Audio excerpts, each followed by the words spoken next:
శ్రీశైలం ప్రాజెక్టులో పుష్కలంగా నీరు ఉన్నప్పటికీ రాష్ట్ర ప్రభుత్వం రైతులకు సాగునీరు అందించడంలో తీవ్ర నిర్లక్ష్యం వహిస్తోందని శ్రీశైలం నియోజకవర్గ మాజీ శాసనసభ్యులు శిల్పా చక్రపాణిరెడ్డి విమర్శించారు.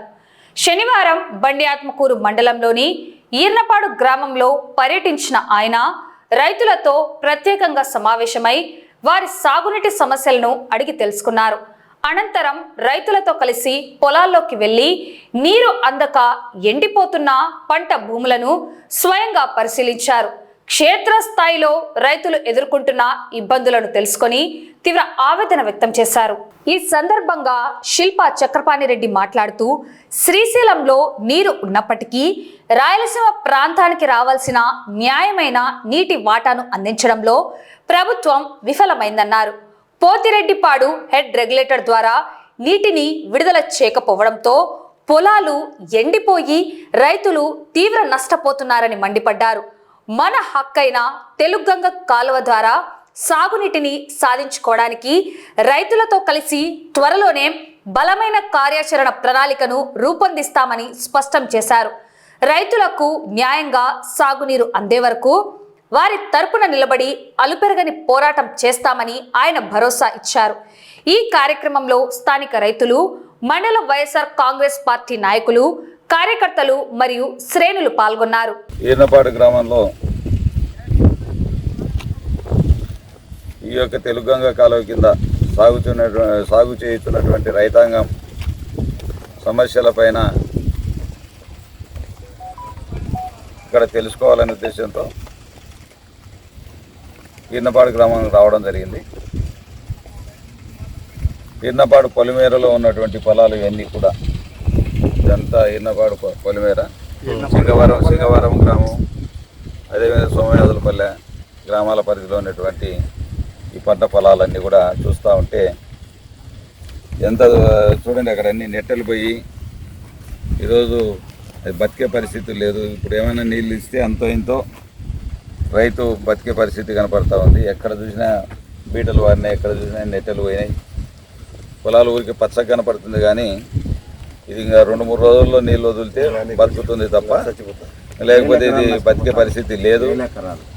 వేల ఎకరాల్లో ఈ విధంగా పంటలన్నీ కూడా చూస్తూ ఉన్నాం. పంటలన్నీ దానింట్లో కూడా ఎక్కడ చూసినా కూడా అవే కనపడతా ఉన్నాయి.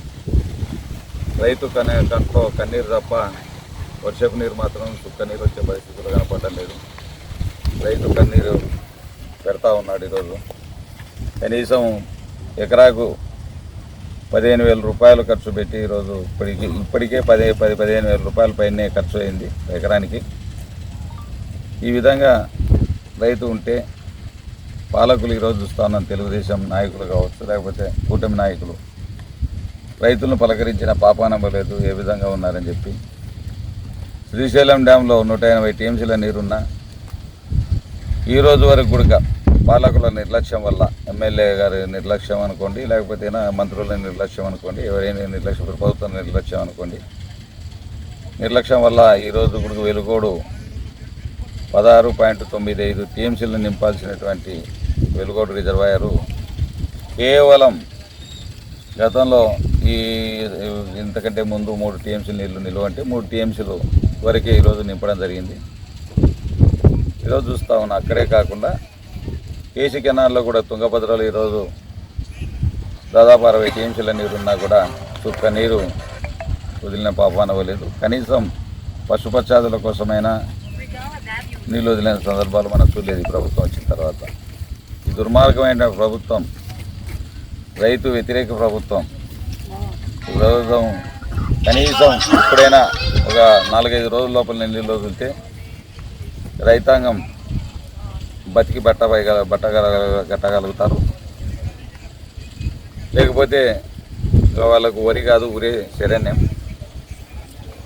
ఉరేసుకున్న రైతాంగం అంతా ఉరే శరణ్యం అని చెప్పి ఈరోజు ఘోషిస్తూ ఉన్నారు. ఎక్కడ చూసినా ఏడ్చేది ఒకటి తక్కువ అండి. ఈ పాలకులు మాటల వరకు, ఎలక్షన్ల వరకు ఓట్లు వేయించుకొని కనీసం ఒక పంటకైనా నీళ్ళు ఇచ్చిన పాపాన పోలేదు.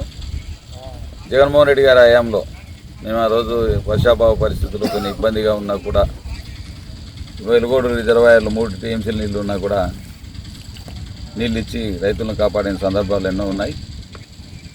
నీళ్లు లేనప్పుడు వారబంది పెట్టి కూడా నేను ప్రభుత్వంలో ఎమ్మెల్యేగా ఉండి కూడా నా నిరసన కార్యక్రమాలు డిడిఆర్సీ మీటింగులో, జిల్లా పరిషత్ మీటింగులో, ఇరిగేషన్ శాఖ మీటింగులో ఎన్నోసార్లు రైతుల తరఫున నా గలాన్ని విప్పి ఎన్నోసార్లు నీళ్ళు ఇప్పించిన సందర్భాలు ఎన్నో ఉన్నాయి.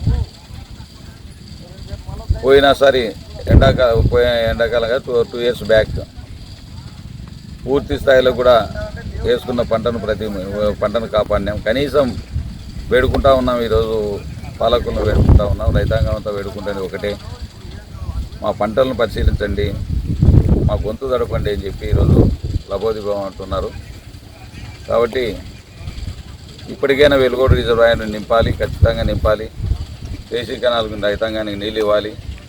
180 టీఎంసీ నీళ్ళు ఉంటే దాదాపుగా మనం పోతిరెడ్డిపాడు లెవెల్కి వచ్చేసరికి 120-130 టీఎంసీలు వాడుకోవడానికి అవకాశాలు ఉన్నాయి. కాబట్టి మనకు రావాల్సినటువంటి ఆంధ్ర వాటాలో ఖచ్చితంగా ఈ యొక్క నీటిని వదిలి అదేవిధంగా వెలుగోడు నింపడమే కాకుండా సిద్ధాపురం ఎత్తిపోతల ద్వారా సిద్ధాపురం చెరువును నింపాల్సిన అవసరం ఉంది. తుంగభద్ర ద్వారా కేసీ కెనాల్ కావచ్చు, లేకపోతే ముత్సుమారు మల్యాల ద్వారా కూడా రైతాంగానికి నీళ్ళు వదిలి కేసీ కెనాల్ రైతాంగాన్ని కూడా కాపాడుకోవాల్సిన అవసరం ఉంది. మేము ఈ ప్రభుత్వాన్ని నిద్రపోయినట్టు నటిస్తున్నటువంటి ప్రభుత్వాన్ని నిద్ర లేపేదాకా, గద్దె దింపేదాకా మేము పోరాటం చేస్తాం. గ్రామాల్లో తిరుగుతూ ఉన్నాం, అన్ని గ్రామాల్లో చైతన్యపరుస్తూ ఉన్నాం. ఈ నెలాఖరులోపు భారీ ఎత్తున 300 నుంచి 400-500 ట్రాక్టర్లతో రైతాంగాన్ని తీసుకెళ్ళి ఖచ్చితంగా వెలుగోడు రిజర్వాయర్ను ముట్టడిస్తాం, బనకచెర్లను కూడా ముట్టడిస్తాం. రేపు సోమవారం రోజు కూడా పోతిరెడ్డిపాడును సందర్శించబోతా ఉన్నాం. పోతిరెడ్డిపాడు సామర్థ్యాన్ని, దానికి ఉన్నటువంటి అవకాశాలను, రైతాంగానికి ఏ విధంగా మేలు చేయొచ్చు అనే విధాన్ని ప్రభుత్వాన్ని మేలుకొల్పాలనే ఉద్దేశంతో త్వరలో వీళ్ళు మొద్దు నిద్ర వీడకుంటే ప్రతి గ్రామంలో తిరిగి రైతాంగాన్ని చైతన్యపరిచి అన్ని చోట్ల కూడా నిరసన కార్యక్రమాలు మొదలు పెడతాం. ఖచ్చితంగా మేము ప్రభుత్వాన్ని మెడలు ఉంచుతామని తెలియజేస్తా ఉన్నాం.